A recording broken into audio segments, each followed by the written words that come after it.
আসসালামু আলাইকুম দর্শক, দেশ এবং প্রবাস থেকে আমার এই ভিডিও দেখছেন সবাইকে আন্তরিক শুভেচ্ছা এবং অভিনন্দন জানাচ্ছি। দর্শক, গত কয়েকদিন ধরে ভারত এবং বাংলাদেশ যে সীমান্তে যে উত্তেজনা সেটা দিন দিন বেড়েই চলছে এবং আগে যেরকম ভারত বাংলাদেশের উপর প্রভাব বিস্তার করার চেষ্টা করত সেই প্রভাব বিস্তারের ক্ষেত্রটা কিছুটা কমেছে বলে দেখা যাচ্ছে। গত কয়েকদিনে কিছু ঘটনা যদি আমরা পর্যবেক্ষণ করি তাহলে আমরা বুঝতে পারবো যে বাংলাদেশের উপর যে ভারতের আধিপত্য সেটা কিন্তু দিন দিন কমে যাচ্ছে। আমি গত পরশুদিনের যে ঘটনা সেই ঘটনার উপরে আজকে আপনাদের সামনে কথা বলবো। সেটা হলো যে ভারতীয় বিএসএফ বাংলাদেশের 2 কৃষককে ধরে নিয়ে যায় এবং পরিপ্রেক্ষিতে কিন্তু সাথে সাথে বাংলাদেশের যারা গ্রামের লোকজন ছিল তারাও কিন্তু ভারতীয় 2 কৃষককে ধরে বিজিবির হাতে তুলে দেয়। এরকম একটা ঘটনা ঘটেছে, সেটা আপনারা সবাই জানেন এবং সবাই সেই খবর ইতিমধ্যে দেখেছেন বলে আমি বিশ্বাস করি। তো মূলত যে বিষয়টা নিয়ে আমি কথা বলবো সেটা হলো যে ভারত যে আধিপত্য বিস্তার করার চেষ্টা করেছিল গত 15টা বছর বাংলাদেশের উপর, বাংলাদেশের সীমানায় তারা যে ধরনের আধিপত্য দেখাতো বা যে ধরনের উগ্রতা দেখাতো বাংলাদেশের সীমান্তে, সেটা কিন্তু তাদের দিন দিন হ্রাস পাচ্ছে বা দিন দিন কম যাচ্ছে। বাংলাদেশের সীমানায় কিন্তু ভারতীয় বিএসএফ এর ক্ষমতা আস্তে আস্তে কমছে সেটা দেখা যাচ্ছে এবং বাংলাদেশের বিজিবি তারা যে তাদের দায়িত্ব এবং তাদের যে কর্তব্য সেটা পালন করার ক্ষেত্রে যে কি পরিমাণ আন্তরিক সেটাও দেখা যাচ্ছে এবং বাংলাদেশের সীমানা রক্ষা করার ক্ষেত্রে বাংলাদেশের বিজিবির যে ভূমিকা সেটা কিন্তু প্রশংসনীয়। দর্শক, আপনারা জানেন যে এই ঘটনার পরিপ্রেক্ষিতে কিন্তু বাংলাদেশের 2 কৃষককেও ফেরত দেওয়া হয়েছে এবং পাশাপাশি কিন্তু ভারতীয় 2 কৃষককেও কিন্তু বাংলাদেশ ফেরত দিয়েছে।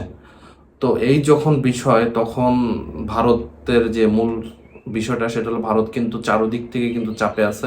সেটা ভারতীয় যত কূটনীতিক আছেন, ভারতীয় যারা আন্তর্জাতিক গবেষণা করেন তারা আছেন, তারা সবাই এই বিষয়টা নিয়ে কথা বলছেন যে ভারত কিন্তু ইতিমধ্যে চারদিক থেকে কিন্তু চাপের মধ্যে আছে।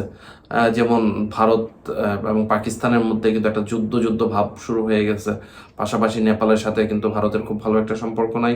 চীনের সাথে তো একটা খারাপ অবস্থায় আছে, 7 সিস্টার ওই পাশে, তারপরে এই পাশে চিকেন নেক্স, এগুলো নিয়ে কিন্তু চীনের সাথে খুব খারাপ অবস্থা। বাংলাদেশের সাথে একটু ভালো সম্পর্ক ছিল, সেই সম্পর্কটা কিন্তু ভারত দিন দিন খারাপ করছে, সেটাই দেখা যাচ্ছে। দর্শক, আমি আরও কথা বলবো এই বিষয়টা নিয়ে। তার আগে আমি আপনাদের কাছে যে মূল যে বিষয়টা, যে খবরটা, সেটা আমি আপনাদের একটু পড়ে শোনাই, তারপরে একটু কথা বলছি। সেটা হলো যে ঢাকা পোস্টের একটি খবর, আমি ঢাকা পোস্টের খবরটা আপনাদের সামনে একটু পড়ে শোনাচ্ছি। সেটা হলো 2 কৃষককে নিয়ে গেল ভারতীয় বিএসএফ, 2 ভারতীয়কে আটকে রেখেছে গ্রামবাসী। দিনাজপুরে বিরলে সীমান্ত থেকে ধান কাটা ও মাড়াইয়ের সময় 2 বাংলাদেশি কৃষককে ধরে নিয়ে গেছে ভারতীয় সীমান্তরক্ষী বাহিনী বিএসএফ। এই ঘটনার জেরে 2 ভারতীয় নাগরিককে ধরে এনে আটক করে বর্ডার গার্ড বাংলাদেশের কাছে হস্তান্তর করেছে বিক্ষুব্ধ গ্রামবাসী। শুক্রবার দুপুর বিরল উপজেলার ধর্মজৈন সীমান্তে মল্লিকপুর কারুলিয়ায় 320/9 পিলার সংলগ্ন এলাকায় এই ঘটনাটি ঘটে। ঘটনাটি নিশ্চিত করেছেন ধর্মপুর ইউনিয়ন পরিষদের স্থানীয় পরিষদ চেয়ারম্যান যিনি নূর ইসলাম। স্থানীয় সূত্রে জানা যায়, বিরল ধর্মপুর ইউনিয়নের ধর্মজৈন সীমান্তে ধান কাটছিল মাসুদ ও এনামুল নামে 2 কৃষক। বেলা 2টার দিকে 320 মেইন পিলার, সাব পিলার 9 ও 10 এর মাঝামাঝি থেকে তাদেরকে ধরে নিয়ে যায় বিএসএফ। এই ঘটনার জানাজানি হলে বিক্ষুব্ধ জনতা ওই 2 ভারতীয় নাগরিককে ধরে এনে ইউপি সদস্য আব্দুর রহমানের মাধ্যমে বিজিবির কাছে হস্তান্তর করে। বিজিবি হেফাজতে থাকা ভারতীয় নাগরিকরা হলেন ভারতের গঙ্গারামপুর থানায় অন্তরপুর গ্রামের সরেন টুডুর ছেলে অবিনাশ টুডু ও লুরদুন সরণের ছেলে পিলিপ সরেন।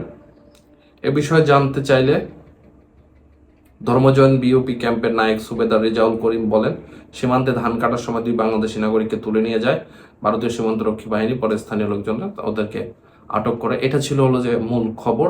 অনলাইন পত্রিকাগুলো এবং বিভিন্ন পত্রিকাগুলো খবরটা কিন্তু খুব ঢালাওভাবে প্রচার করেছে। মূলত ঘটনাটা যদি আরেকটু ভিতরে যাই তাহলে আমরা দেখতে পারবো যে বাংলাদেশের যে কৃষকরা, আপনারা যদি বর্ডার ল্যান্ডগুলো দেখেন, বর্ডার ল্যান্ডগুলো যারা জমি আছে, বাংলাদেশের জমি আছে, বাংলাদেশ বর্ডারের মধ্যে কিন্তু ইন্ডিয়ার জমি আছে এবং ইন্ডিয়ার বর্ডারের ভিতরে কিন্তু বাংলাদেশের জমি আছে।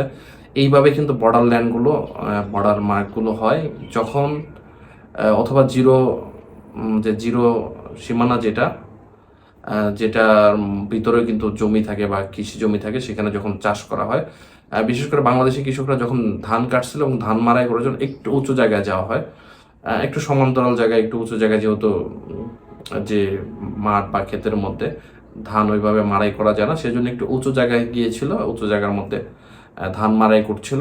তো সেইখান থেকে বিএসএফ কিন্তু দুজনকে ধরে নিয়ে যায়। আপনারা জানেন যে এই ঘটনায় কিন্তু বেশ উত্তেজিত হয়ে যায় গ্রামবাসী, এবং পরবর্তীতে কিন্তু গ্রামবাসী কিন্তু ভারতীয় দুজনকে ধরে নিয়ে আসে।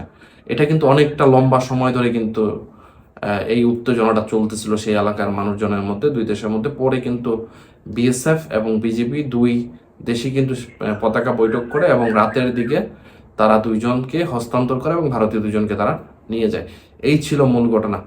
আমি যেটা বারবার বলছিলাম সেটা হলো যে এই ঘটনা বা এগুলোর পরিপ্রেক্ষিতে কিন্তু আমাদের যে সক্ষমতা, আমাদের যে এবিলিটি, সেগুলো কিন্তু প্রকাশ পাচ্ছে। এবং ভারতীয়রা কিন্তু ভারতীয় নিউজগুলো যদি একটু খেয়াল করেন বা ভারতীয় পোর্টালগুলো যদি আপনি একটু ফলো রাখেন, দেখবেন যে এগুলো নিয়ে তাদের কিন্তু বিশাল মনোকষ্ট বা এই ধরনের ঘটনা কিন্তু আমরা দেখতে পাচ্ছি। আমরা স্বাভাবিকভাবে আমরা কিন্তু চাই না যে আমাদের একটা লম্বা বর্ডার কিন্তু ভারতের সাথে। আপনারা যদি দেখেন যে আমাদের দক্ষিণাঞ্চলের শেষ থেকে শুরু করে একেবারে চিটাগাং পর্যন্ত একেবারে পুরো বাংলাদেশটাই কিন্তু ভারতের ভিতরে বা ভারতের সাথেই একমাত্র দেশের সাথে বলা যায় যে বর্ডার, মিয়ানমারের সাথে সামান্য একটু আছে। এই বিশাল বর্ডারের মধ্যে আমরা বাংলাদেশ হিসাবে চাই না যে ভারতের সাথে বা প্রতিনিয়ত আমরা এই ধরনের কোনো কিছু করতে, আমরা সাধারণ মানুষ হিসেবে। কিন্তু যেটা আমাদের প্রয়োজন সেটা হলো আমাদের ন্যায্য হিসাবটা প্রয়োজন, আমাদের ন্যায্য যেটা সেটা প্রয়োজন, আর সেটা রক্ষার্থে কিন্তু বিজেপি সঠিক কাজগুলো করে যাচ্ছে। আমরা মোটামুটি 5ই আগস্টের পর বা পরবর্তী বাংলাদেশে কিন্তু আমরা এগুলো দেখতে পাচ্ছি। ধন্যবাদ সবাইকে।